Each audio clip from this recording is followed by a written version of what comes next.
Alors,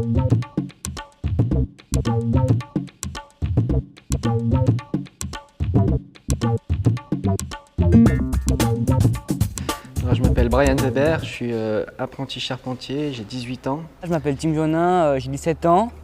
Je suis en troisième et dernière année d'apprentissage de charpentier et puis j'espère que ça va bien se passer. Être charpentier, c'est quelque chose donc très physique, certes, mais au moins on n'a pas à se plaindre, on bouge, on découvre des choses et on touche du bois qui est un matériau très noble et ouais, c'est quelque chose de merveilleux de travailler avec un matériel naturel. On sait qu'on est entre guillemets presque écologique, on pense un peu à la nature et être charpentier, c'est surtout être très vif dans ses pensées, assez physique et surtout pas foncer tête baissée. Donc il y a beaucoup de réflexion et c'est aussi ça qui m'a plu. Alors j'ai connu ce métier parce que mon papa et mon grand-papa ils ont une entreprise de charpente juste à côté de la maison. Et puis depuis tout petit, je suis sur le chantier avec mon père et mon frère. Donc dès que j'ai eu l'occasion de commencer un apprentissage, j'ai commencé. Ce qui m'a attiré à faire ce métier, c'est travailler à l'extérieur, travailler en équipe et puis surtout le travail manuel qui me plaît beaucoup. Et puis on réalise de très belles choses, donc c'est super intéressant. La formation, déjà, ça commence par une année de cours en atelier au CFPC. Donc c'est déjà la base de la formation, c'est la menuiserie. Donc on commence à faire de la menuiserie et au fil de l'année, on commence à faire de la charpente, du dessin, tout ce qui est typique de la charpente, du trait de charpente. Donc les plus importants, c'est le trait, le dessin, donc c'est tracer des pièces en 3D, imaginer une charpente, le concept. Après, il y a aussi la pratique, donc exécuter des maquettes en miniature, donc des toits, n'importe quelle sorte, donc il y a plusieurs sortes. Et autrement, il y a beaucoup de mathématiques aussi, donc très important pour le calcul de la charpente. Alors le lundi, par exemple, le matin, j'ai 4 heures de dessin. Et puis l'après-midi, on a 2 heures de maths, calcul professionnel, donc on calcule tout ce qu'il y a à savoir sur le métier, par exemple, calculer la vraie longueur d'un chevron, calculer plein de choses de ce genre. Et puis les 3 dernières heures, c'est du français. Il y a langue et société et langue et communication. Vraiment les apprentis, tous ceux qu'on a eus jusqu'à présent, on a toujours été très satisfaits.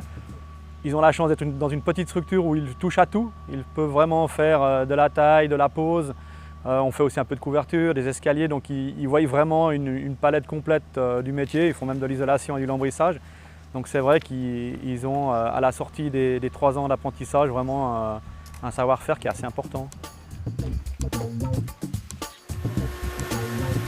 L'avantage d'avoir un apprenti pour une entreprise comme la nôtre, c'est de pouvoir être toujours au goût du jour par rapport aux nouvelles technologies et puis surtout de faire de la formation professionnelle afin que notre métier ne se perde pas, qu'on puisse toujours aller de l'avant, de pouvoir répondre aux souhaits des clients. Le métier de charpentier va aussi plus loin, il passe par les escaliers, par du parquet, par des restaurations d'églises, de clochers, par des bâtiments en bois lamellé collé avec des grandes portées. Bien sûr, notre métier a pour inconvénient, c'est l'hiver, le froid, mais l'été, on se sent très bien et c'est un métier qui est très convivial. Le plus dur, ce serait, je dirais, en hiver, quand on travaille sous la neige. Et le plus beau, c'est poser sa charpente et une fois qu'elle est posée, c'est la regarder et se dire que c'est nous-mêmes qui avons posé ça de nos mains. Que ce soit le client, le patron qui viennent et qui nous disent ce travail il est magnifique, il est beau et tout a été bien, que ce soit au niveau de l'esthétique, de la conception et tout ça. Après le CFC, on peut faire une formation complémentaire de 2 ans pour avoir le CFC menuisier ou bien faire des études spécialisées pour être encore plus qualifié dans son travail. Et puis après, il y a les études pour devenir patron, etc. Ce que je peux donner à un jeune pour lui donner envie à rentrer dans cette profession, c'est de faire des stages en entreprise, 2-3 entreprises, 2-3 stages d'une moyenne d'1 semaine, afin qu'il voie vraiment s'il a la fibre de pouvoir travailler dans le bois. Il y a quelques années en arrière, on disait que si on était mauvais à l'école, on finirait dans le bâtiment. Ce que je peux dire, c'est qu'aujourd'hui, les gens qui font un métier manuel sont autant capables que des gens qui font un métier intellectuel. Au contraire, dans le bâtiment, c'est un travail d'équipe. Donc, on doit avoir un côté relationnel, un côté pédagogique et un côté très dynamique pour pouvoir faire les travaux que l'on nous pose. C'est vrai que ces dernières années, on a plutôt incité les jeunes à faire des études.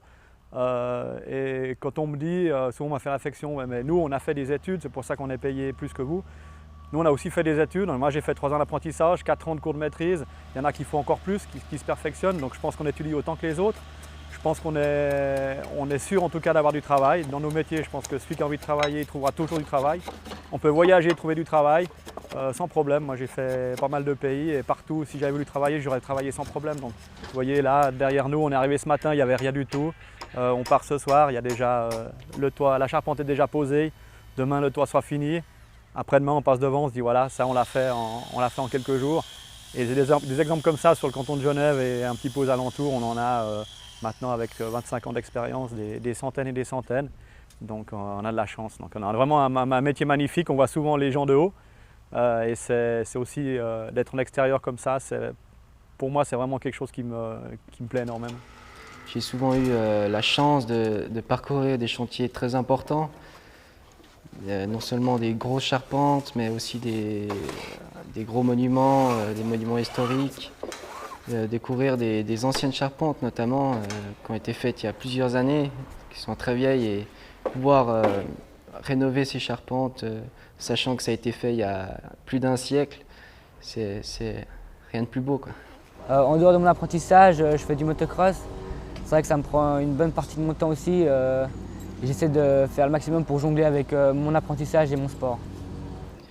Alors mon avenir, ce que j'aimerais qu'il soit, c'est monter dans la branche, c'est-à-dire devenir technicien si j'y arrive, mais ce serait un de mes rêves pour pouvoir peut-être monter mon entreprise, ce qui est certes très difficile, mais ce serait quelque chose de merveilleux pour moi et pouvoir réaliser ce rêve.